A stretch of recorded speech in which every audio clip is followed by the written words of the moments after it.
Welcome to the 2022 Economic Depression and Preparation Channel. I'm your host, Tony. Thank you for joining me on this Monday, December 19th edition.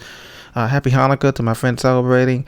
And as we head toward Christmas here in less than 1 week, I hope that everyone is prepared, relaxed, enjoying time with family, friends, cohorts, chums, and all of that good stuff. But I want to talk today briefly about two topics. Inflation is killing Americans' habit of tipping 20%. You've probably seen it on the news. They were saying that people in the service industry and retail, hospitality, transportation, the tips are going down. And also airline prices are continuing to rise, not just during the holidays, but also just typically airline prices round trip is rising domestically and internationally, as you know.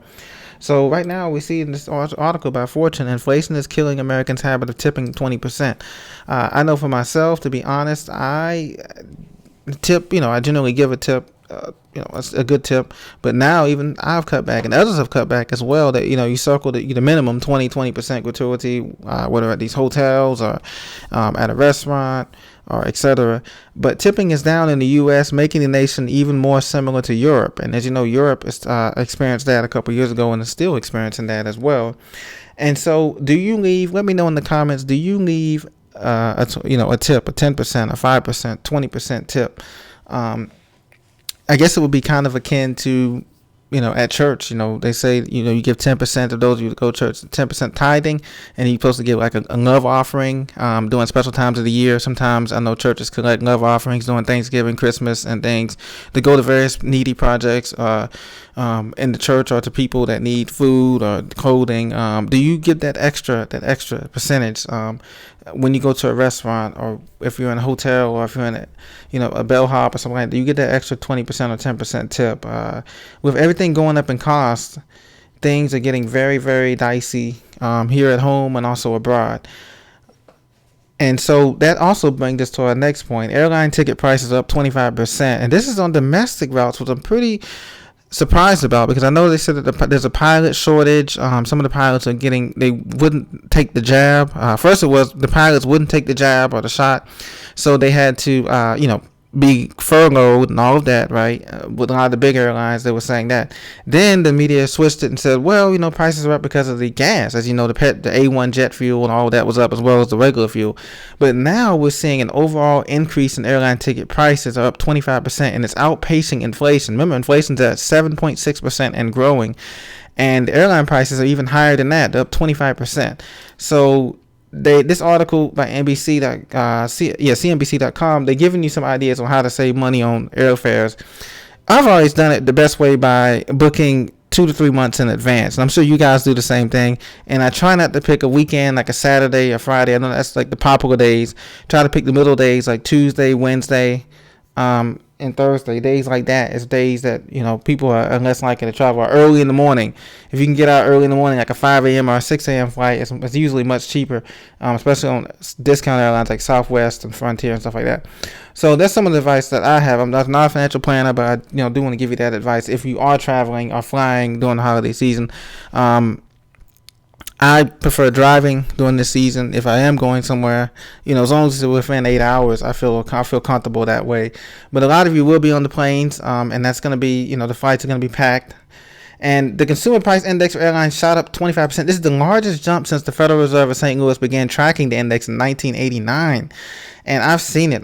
Just on local domestic fares. You look at even the cheap airlines, the low-cost budget airlines like Allegiant Air, and some of these lower not hub cities like Atlanta, D.C., Dallas, Fort Worth, Denver, Minneapolis. But some of these smaller hubs are charging outrageous fees just to get to, little destinations, either in Florida or California or in Texas. So let me know what you're seeing in your area. How are you dealing with the airfare increase in addition to the gas price into Now, the gas did come down. Like I said, it come down to about $3.82, $3.85 for unleaded, according to AAA. So it's come down a few cents off that high of $4.10 it was 2 or 3 months ago. However, that's still a significant high price considering that we're into winter blend of gas. We're not in the summer grade blend. We're switching over to the winter blend of unleaded. So flight prices are leaving travelers frustrated. Many airlines have been drowning in debt. As you know, they've gotten 2 bailouts already from with the last stimulus checks. Part of that was an airline bailout, and they're still struggling with high debt And so now they're trying to turn a record profit by raising the prices on ticket. Desiree Anderson, quote, she's 28. She recently booked a round trip flight from Los Angeles to Philadelphia and paid $685 for an economy ticket. That sounds about right. She tells Select in the past that same ticket would cost roughly $320, expressing her frustration by saying, for quote, for those prices, I should be able to fly internationally round trip. It's a sad indictment on how things have gone. And so, like I said, they're giving you some tips here. Be flexible. Consider traveling abroad. The only thing I don't agree with here with this article is the points and miles. I know with Delta Sky Miles, they made it almost impossible to get to a medallion level worth, anything. You have to be anything above gold or platinum to get any type of ticket points. And I know American Airlines is dropping their ticket point thing as well. And so let me know, do you use these, do you think these airline mile things are a gimmick, like Sky Miles, American AA Miles, Alaska and Hawaiian Airlines miles, the Sky Team members, all that stuff? Do you think that's a gimmicky way? Let me know if you're traveling abroad, or are you staying locally for this Christmas and New Year's thing. I've seen a lot of great decorations around.